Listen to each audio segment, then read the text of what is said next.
Well, welcome to the third day of celebration of Teaching Week.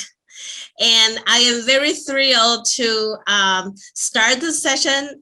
We're gonna talk about how you plan and prepare for remote online teaching. A lot of the faculty think that this is really a time-consuming thing, and sometimes that will be the deal breaker for people to think about online teaching. And today we have 4 faculty experts who will share with you their tips how to prepare and plan for their online teaching.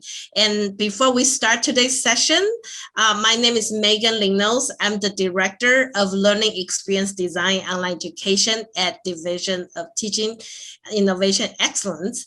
And this event is organized by DTEI. So it is my honor to introduce our 4 presenters today. So we have Professor Jennifer Wang-Ma from Information and Computer Sciences. We have Professor Amir Sadi from the Engineering School, and Julia Lupton from Humanities, and finally Elizabeth Bass from Physical Sciences. So that's kind of give them a round of applause. Our first presenter is Professor Wang-Ma, who has demonstrating an excellent plan how she prepared for an online course. So what I'm going to do is I'm going to stop sharing my screen, and Jennifer, whenever you're ready, feel free to start your presentation. So I'll just get started because there's a lot of things that I want to share with you about how I plan and prepare for my courses. So even before the pandemic, I was a very organized teacher. I find that having structure and regularity, especially in the quarter system, I taught in the semester system for a very long time. And so when I came back to the quarter system, that pace really, the students, by the time they figure out what's going on, we're halfway through, right? So I found that regularity and a regular schedule within my courses really made a difference in how the students perceived what it was expected of them, and they were able to pick it up much quicker. So one of the things that I do to plan my courses, and so this is one of my current courses that I'm running right now. One of the things that I've always done for me to figure out how I want to run my course is to create what I call a course schedule. And so I make this available to the students during my course itself. And so I'm just going to show you here on my current course what I do. And so this is mainly started out for me, right? It was a way for me to get organized about how my course was going to run. So I actually make an Excel spreadsheet that has all the dates. I put in all the holidays, and then I start putting in when I have events. And again, I'm looking for that weekly or bi-weekly regularity that we can have in our courses so that students know on Wednesday this is due, on Friday that is due. And another thing that I do is if you notice, I color code everything because I find I'm a very visual person and I benefit from visuals. And so I hope that that helps students also to recognize things quickly and fast. And so this Excel spreadsheet, right, helps me keep track of the topics. It helps me keep track of the due dates. And again, helps me to see that regularity that the students would have in their schedule. And so just by here, they see Wednesdays, I always have something due in green. On Fridays, I have homeworks due or possibly also a quiz due in green. When is more content, especially now in the pandemic, I do completely asynchronous and I make everything available for a whole week on one day. So I want students to know when that is happening and whatnot. So this is what has helped me stay organized and plan my courses about how much time I need, how many different activities, where to put in the midterms. We even have, our holiday and our final in here. So this planning sheet, I actually even have one right in front of me, right? At the start of the quarter, I print it out for myself. And as we go day by day, I cross off the days to say, okay, this is what's done for today. At the top, I give them kind of, a legend, tell them what the colors each mean, hoping that they read it. And I also, because I embed this into Canvas, and we know Canvas can be tricky with embedding things, I also do provide them with a direct link to that as a spreadsheet on Google. So this I do to help for me plan, as well as help the students stay organized for the course. In addition to this, which some may say is a little bit much, and sometimes I think that it is, I create a Google Calendar for the students. So one of the things that I found over this last year of online teaching is that having lots of information available to students, and sometimes in multiple places, because what's natural to us where it will be might not be natural to where the students would find that information. So I started putting all the information in multiple places. It does take a little bit of work to keep it consistent, but if you set it up at the start of the quarter, you don't have to change it for the rest of the quarter. And so this second page is for all the possible Zooms that we can have. You see, I have all the different Zooms, all the passwords, links to them directly up here, as well as I embed everything from my courses into a Google Calendar. And then the students can add this Google Calendar to their own calendars. It encourages them to try and stay organized. In this class, I put all the office hours, all the assignment deadlines, all the, Zoom links are all inside each event and so on and so forth. So a student can just come here, say, oh, this is what's happening right now. Just click on it and click on that Zoom link and get right in. So it's another way that I'm looking to keep myself as well as the students organized. This helps me also manage my TA's office hours and discussion sessions that we run. Everything's in one place for me to see if somebody needs help, where they can get it and whatnot. And also, when scheduling TAs in their office hours, this helps them to see that they're not overlapping their office hours too much and everybody's available across the different hours and different times of the day. So these are two things that I've really rooted my courses on and my teaching on to stay very organized. The other thing is splitting up my courses into modules. I'm sure many of you are familiar with modules now. Megan talks about them in many of the DTI events, right? I always start my classes with a getting started module, and then I do either weekly or bi-weekly modules. And then what I found is giving a students kind of a one-stop shop for an overview for their courses is a good place to kind of have things. This is where all the information I need for the week is. And what I've done recently, and I adopted this from another faculty I was observing, I now split up my courses in terms of content into three kind of categories: a learn, a practice, and a do. And so learn is where all the videos are, any associated readings. The practice is, let's take what we learned there and try and do small activities. And in this class, I'm doing two particular activities. So a Canvas quiz and then like a paper discussion activity. And then we give like an overview video of that solution when we're done with it. This was my sample. And then the do is the homework assignment. And so everything is here, also, as well as linked here.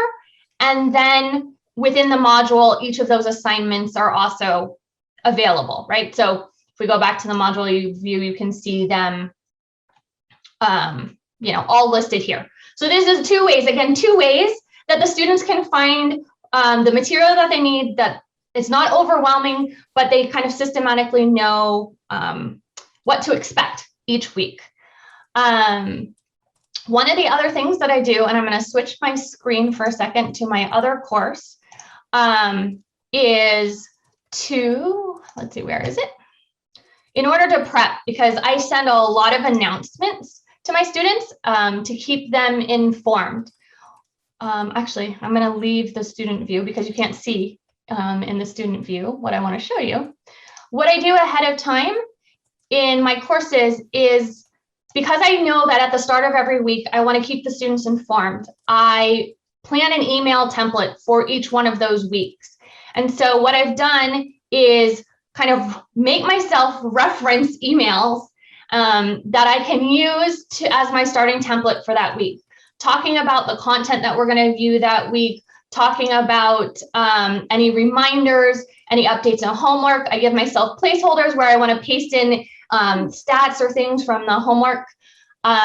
So this is what one of my emails looks like. It has an overview of what we did last week, what we plan to do this week, maybe some information about a placeholder for the information about any graded items. And then at the bottom, I always do kind of these are the events for this week.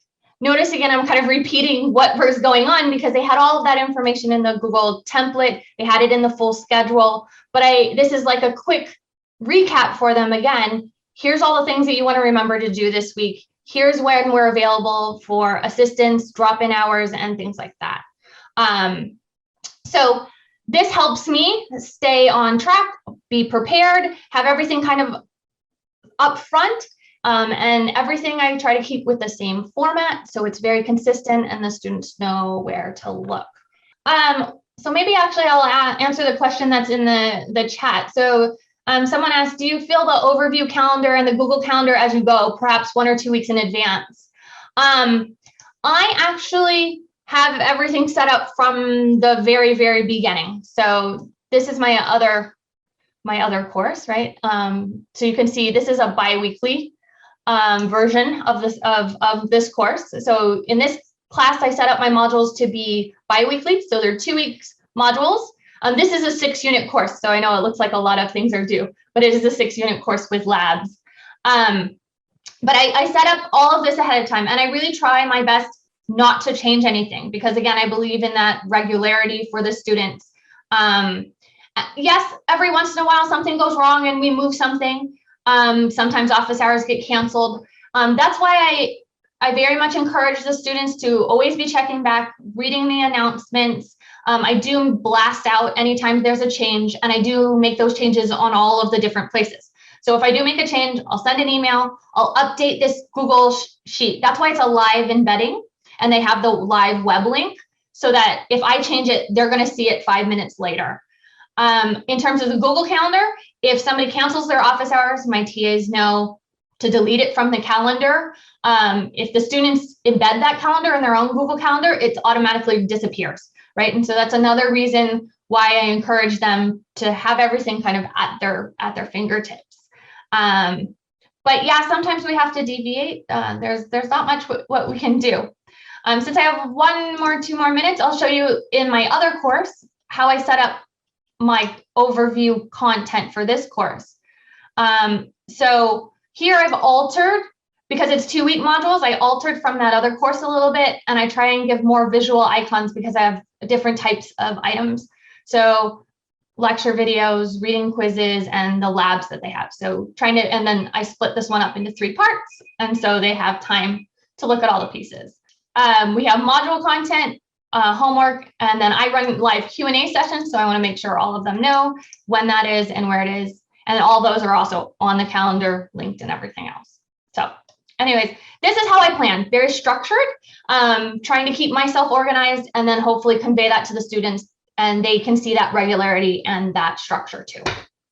Well, thank you so much, Jennifer, for the wonderful presentation. And let's give her a round of applause about her great presentation. What I really like about her course is not only she's super organized, but at the same time, I do agree with you that the color coding works. And it is always nice to place information in multiple places and constantly nudging students, because they are in a remote setting, online setting. You don't see them every week. So it is always nice to be extra reminder, sending extra reminder to make sure that they will keep up the learning pace. And I do think that having a Google Calendar could be an option. You can actually do it either on Canvas or on Google. The key is that, because students email system is on the Gmail system. So if you set up a Google Calendar, you can actually set up multiple reminders about due dates. So you can remind students like a week before it's due, and then you can add another reminder, maybe like 3 days before it's due, and that kind of thing. And they will get an email notification, which is kind of a nice bonus for using that. So thank you very much, Jennifer, for your sharing. Our next presenter is Amir. Amir is also our Digital Learning Institute alum, and he has demonstrated a great way how he planned his course. And the best thing about this is that we received several students a thank you note about how great and organized his course is. So let's give him a round of applause, and so he can share with us his secrets. So Amir, whenever you're ready, feel free to unmute microphone and share your screen. Thanks for having me here. I'm glad that they can share the approach I use for teaching my classes. So I'm going to talk about the class I organized after graduating from DLI in summer last year. The course was on mechanical behavior of materials. So what I did, I first used backward design to create my course. And backward design is an intentional course design which focuses on the students' learning rather than the way that I want to teach. So it has 3 steps. The first step is to determine the learning outcomes. What do I want my students to know after the class? When they graduate, when they pass this course, what they should need, what they are able to do, and they know. The other step is determining the assessment methods. And finally, then I talk about how I want to teach the course. So I start from the learning outcomes, the end goal, and then I come back and see how I want to reach that by my assessments and my teaching. So the learning outcomes, so the first step is determining the learning outcomes. Learning outcomes can be some things that we want our students to know a long time after taking this course. There are some important things that they should be able to do and they should know.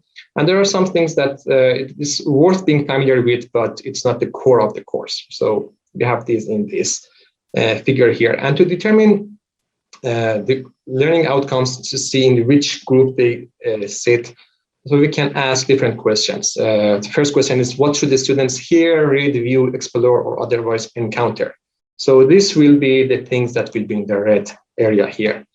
Then the next question is, what knowledge and skills should the students master? And that's the green section here. And finally, what are the big ideas and important understanding the students should retain? So basically, I say if in the future my student doesn't know something, it's going to embarrass me. What is that thing? So that's what I put emphasis on in my courses. So the next step was determining the assessment. And for that, just asking 2 questions. How will I know if a student has achieved the desired outcomes? And the other question, what will I accept as a proof that my students has understood those outcomes? And by asking this question, then I can choose assessment from the methods that are available. So here is the list of some of the assessments that we can use in our classes. And the important thing is that the assessment should match the learning outcome. So I made a mistake on this, which I will explain later. And the third step in backward design was in teaching. So based on the outcomes and assessments, how do I want to teach? Am I going to lecture? Am I using activities? Am I using problem solving sessions? Is it going to be online? Is it going to be flipped, synchronous, asynchronous? Different ways that we can deliver the course to the students. So this was the thought process that I had before the class, and just summarizing that the benefits of backward design is that we focus on the students' learning rather than the way that we want to teach. It's going to be intentional instruction. The outcomes are defined, so we will have meaningful activities for the students. And finally, the students know what they should expect, okay, because we told them the outcomes. So it's going to be transparent for them.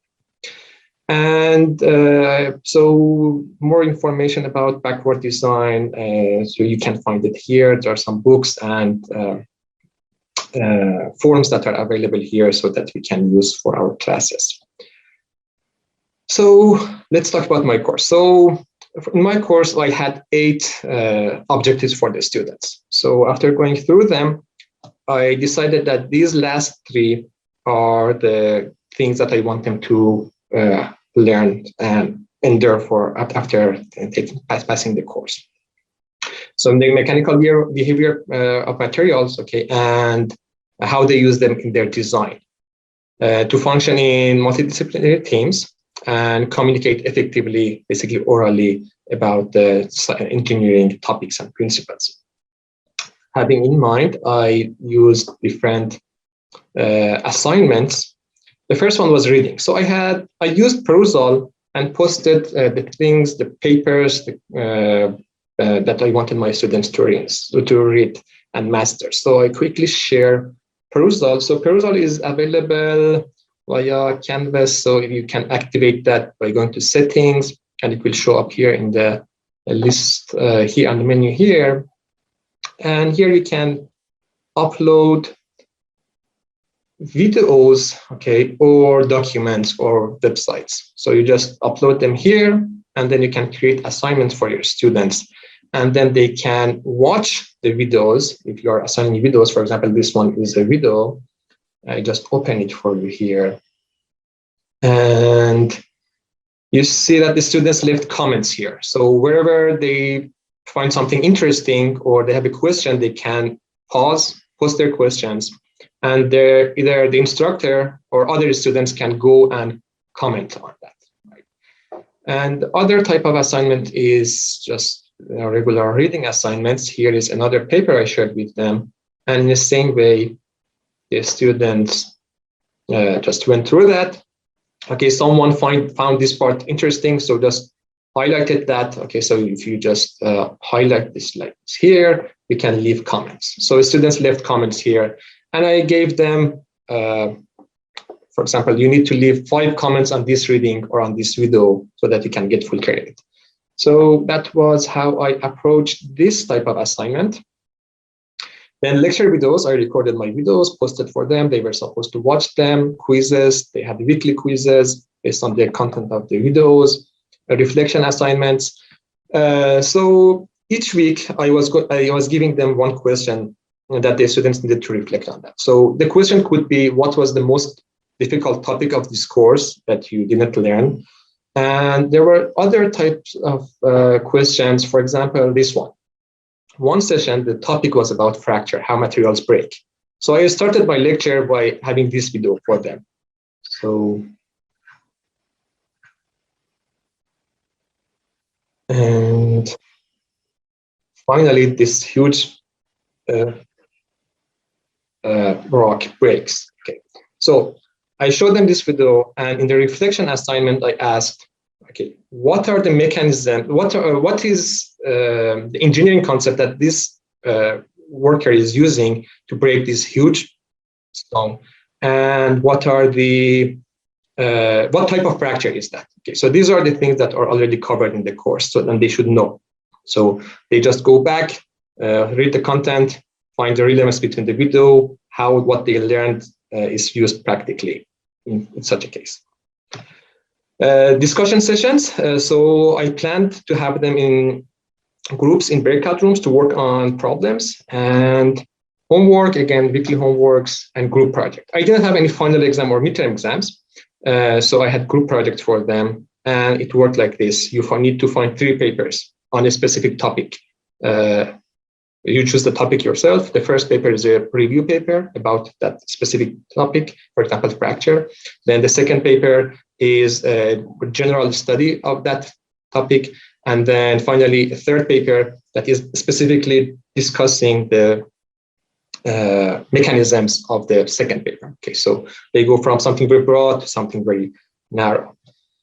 And for that, our librarian, Ms. Julia Gelfand, was nice enough to develop this web page for our course. And so the groups are here. There are some resources shared with them, what databases they can use, annual review, Web of Science, and other things that are relevant to material science, which is my major. So that was another assignment that I had for them. And as you see, it was a semi-synchronous course because I had both lecture videos and also live sessions, discussion sessions. And I created something like this. I was not as organized as Jennifer, so I just give them some rough idea. And Mondays, you need to have your homework done, and the same thing for all the assignments during the week. At the end of the quarter, I had some questions in the evaluation for the students. I was specifically interested in the reflection assignment and perusal assignment. So I asked them whether reflection assignments helped them in the process of learning, and 60% agreed that it helped them in that process. 60% of those who participated in this. And about perusal, again, 60% they thought that reading assignments on perusal was helpful. So if you remember, I said my assignments was not aligned with the learning objectives. There were some other comments that they said we didn't understand how the reading was related to the learning objectives. Why did we have this reading? or the reading was too difficult, too detailed. Okay, so they were not, it was above the level of the class. So that was the mistake I made here. And I also received a nice email later from one of the students who said, so this type of teaching this adjustment of teaching helped them to learn during these circumstances, which was very encouraging. Okay, so I learned also some things that I didn't do quite good. Weekly reminders. So I was avoiding sending emails to students because I thought they are receiving many emails every day. I should not add to that. It turned out that it was not the right decision because, again, in the evaluations, they said we needed reminders about the due dates. And then the students needed example problems. So in the first discussion session, the student said, we don't want to go to breakout rooms. So there was a huge resistance. So I said, okay, don't go. But so I changed my syllabus, basically my policies, because they didn't feel that they will learn that way. So I did the problem myself. They watched, and then I was testing them on their homework problems. So 15% of the grade was for example, for discussion sessions. So I needed to allocate that to other assignments. So what I did, I made a survey for them, and I just like, okay, you decide what you want this 15% go to. And they said, okay, 5% to this assignment, 5% to this, 5% to another one. And I just took the average of that and added to the other assignments. And since then, I'm using this approach for other courses too. So the students decide on the weight of each assignment. And it takes so much time to make the assignment. So I basically couldn't do everything I needed to do because I didn't think that how much time it needs to create in-video quizzes and reading papers. So those 3 papers that the students were submitting, 10 groups, 30 papers, I could not go through all of them and give them proper feedback. So as a summary, I used Blackboard Design for my class, and I used and found all the resources available at campus. For example, DLI, course template that was provided by DLI, Perusall, and library. So these were the resources that I could use to develop my course. And thank you so much for your attention. Well, let's give a round of applause for Amir for his presentation. And what I found that really interesting about his class is that, you know, most of the STEM, some STEM faculty always think that, you know, reflection and discussion is not necessarily aligned with STEM learning because it's about problem solving. But from yesterday and today's workshop, we have many STEM faculty showcase that they integrate this more like a writing intensive or reflection type of learning, really allows students to really have, you know, shaping a perspective about the learning content. And that will help them to make the meaning content more meaningful about the purpose. At the same time, you're using Perusall to enhance that reading collaboration. Like I mentioned in the text chat, you can see that as a different discussion board that concentrated on reading because they can do group annotations, which will also foster learning. So Amir, thank you so much for your sharing. That is a wonderful strategy that you use, and I'm glad that students send you thank you notes and appreciate your effort. Our next presenter is Professor Julia Lupton from the School of Humanities. What I am so impressed about her work is that she has done these amazing videos to really prep and plan for her remote teaching and help students to keep up the learning pace. So what we're going to do is, Julia, feel free to start sharing your screen, and let's give Julia a round of applause about her presentation. So what I'm going to be doing today is sharing a little bit of a sample video, kind of a reel tape that I created from a longer video. But before I do that, I want to take a poll. And this poll really asks you to consider yourself as a consumer of videos, because all of us at UCI are having to watch a lot of videos. What do you like when you're watching videos, and how much of that can you use in creating your own dynamic videos for your classes? So I'm going to launch this poll, and hopefully everybody can see that. And there's a few questions here. So about 29 out of 32 have replied. So I'm going to go ahead and end the polling so that we have time to look at the results. Okay, so end polling, and I'm going to share results. Okay, so interesting that people prefer the PowerPoint with the very small talking head. That is kind of a default, I think, in both how lectures record in PowerPoint and how they record in Zoom. I personally prefer the PowerPoint and the speaker sharing the screen space, and Natalie helped me figure out how to achieve that effect in a fairly efficient way. Most of us do prefer having some alternation among formats. That's been very important in my own lecture design. And most of us prefer a more informal presentation with a little bit of personality. And if we prefer that, believe me, our students prefer that as well, because they're watching videos all day. And a few people don't really care as long as the content is good. And I think that's probably true for some faculty. I think it's probably true for very few of our undergraduates. And so I'm going to just show you a 4-minute sample video that demonstrates some of the principles that I use. I've taken one of my own 20-minute lectures and kind of given you highlights to demonstrate elements of this. So I'm going to, I have this housed on Yuja. Hopefully Yuja will not let me down today. Can people see it? Yes. Okay, and that doorbell was from the video. Hi. I made this little movie today to share some of the things that I like doing when I create lecture videos for my students. They include having a sense of entrance, having a sense of beginning and end, often with a callback, incorporating clips in the form of both Shakespeare productions and experts that I can interview on Zoom to increase my knowledge base and build the world of my students. I hope you enjoy it. Is that the lark or the nightingale? That's what the newlyweds argue about the morning after they secretly consummate their marriage in Juliet's bedroom. Yesterday was a big day for our lovers. They had married at noon, and then Romeo killed Tybalt on his way home from the secret wedding. They consummate the marriage anyway, in the full knowledge that Romeo has been exiled on pain of death and will have to leave his new bride.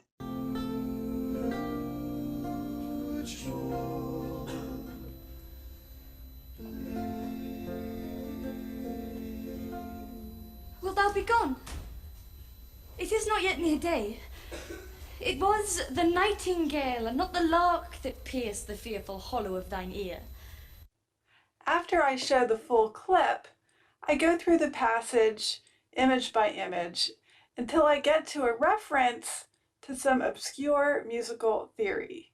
And at this point, I decide to bring in an expert. And I'm going to demonstrate for you what that sounded like using a recorder, a woodwind instrument that was very popular in Shakespeare's day, probably recognize it.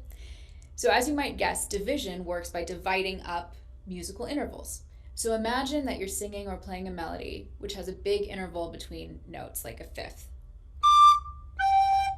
Now, as you repeat that melody, you want to add some variations, change it up, make it more interesting.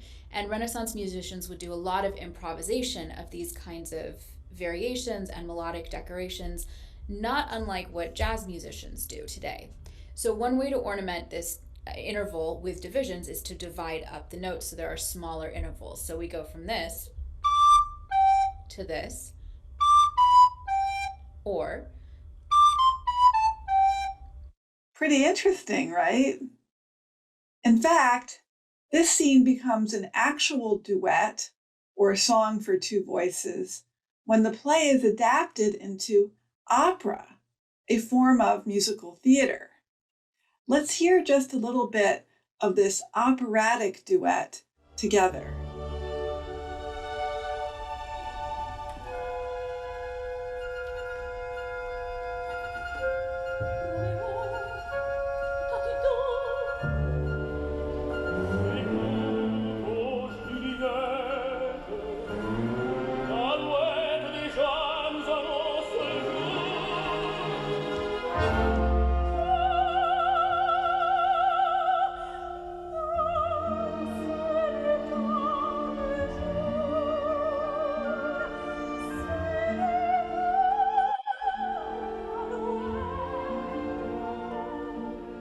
continue to explain the passage.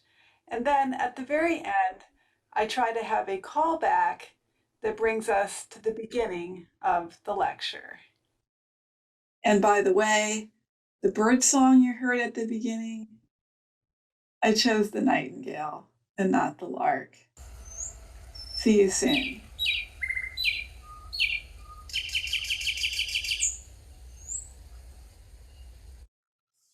Okay, so I hope that gave you a sense of how I tried to use some of those principles that we looked at in the poll to create what I hope are engaging videos for our students. I also add UJA quizzes, which are a really great comprehension tool that keeps students engaged in the videos, but I don't want to demonstrate that today.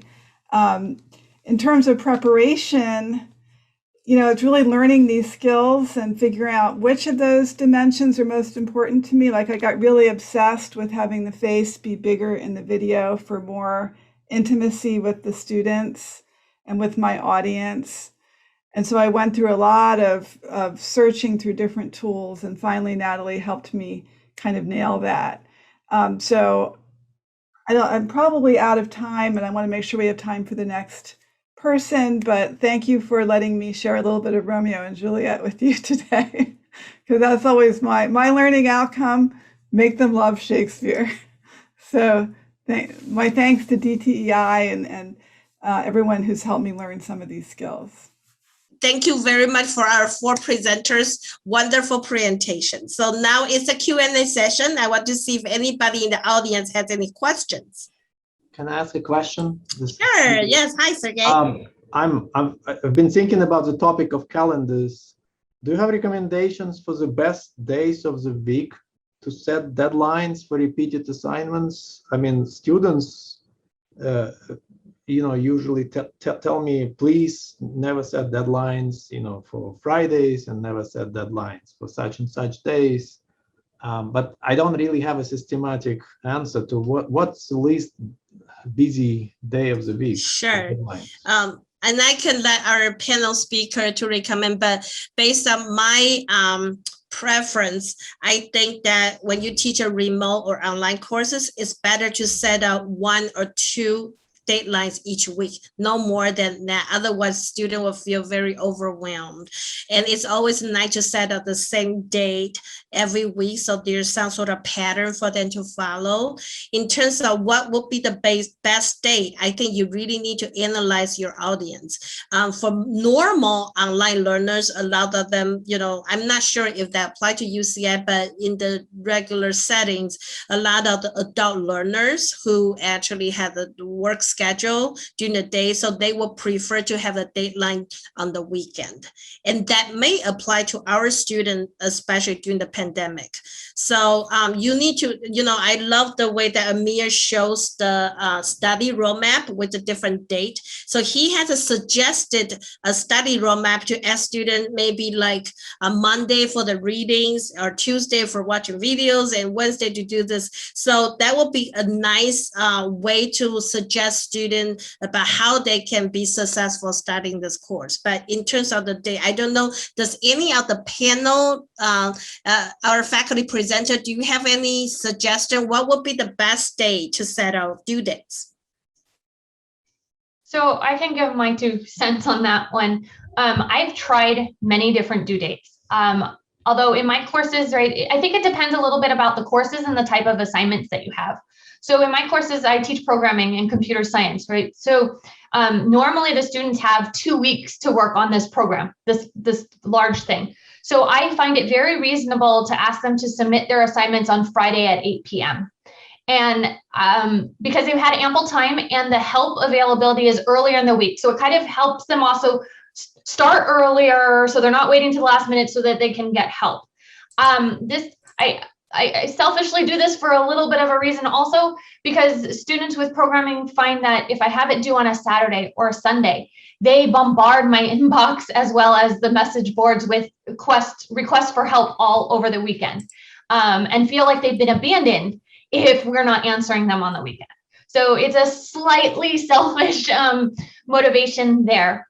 Some of my students actually tell me that they like it because 8 p.m. on Friday, then they finish it, and then they, well, before pandemic, would go out and do something fun on a Friday night. They didn't feel like they still had homework to do or anything like that. So it was like a, a weekend, hey, I'm free, I can go now.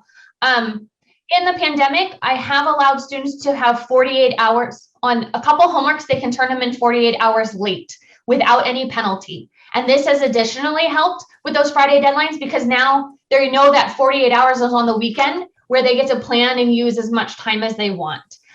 So if they needed the time to catch up, they have now that dedicated time to catch up. So for me, that works. But again, I think it depends upon the type of homework assignments that you have and your goals for that assignment. Smaller assignments or small discussion activities, I tend to have them do 3 or 4 days after I finish the content. So if I finish the content on a Friday, then we'll have it due on the next Wednesday kind of thing. But that's just my 2 cents. Yeah, I was asking specifically about weekly assignments, and in chemistry I teach first years, and the labs ask them for reports on Friday, and then math class asks them for something on Friday, and everyone asks them for something on Friday, and they're just yelling, please stop, please no more weekend, no more Friday deadlines. Well, I just don't know what to do. I personally think that that's a good thing for students because part of this whole college experience is learning to manage our time. I tell students all the time that that's one of the biggest things that they can take away from their college career is knowing how to partition their time across the week, across the days. So the fact in some senses that they're all due on Friday, well, it says, well, then you need to plan your schedule more appropriately, make sure you get some assignments done early and only leave one till the end. I think they have this mentality a little bit too much of what's due today. That's the thing I'm going to work on. Every day before that, I don't have anything due. So I think it's actually a good thing for them. Well, thank you so much, Jennifer, for the answer. By the same time, I also heard some faculty set our due dates on Monday. In that way, they will get emails on Monday to help out. So there's just it really depends on your teaching needs and your students' preference. And Sergey, you probably will try different dates and you will hear from students. Eventually, you will get the perfect day for that population. All right, if there's no other questions, let's give the final round of applause for our wonderful presenters today. And thank you so much for being here. Bye-bye.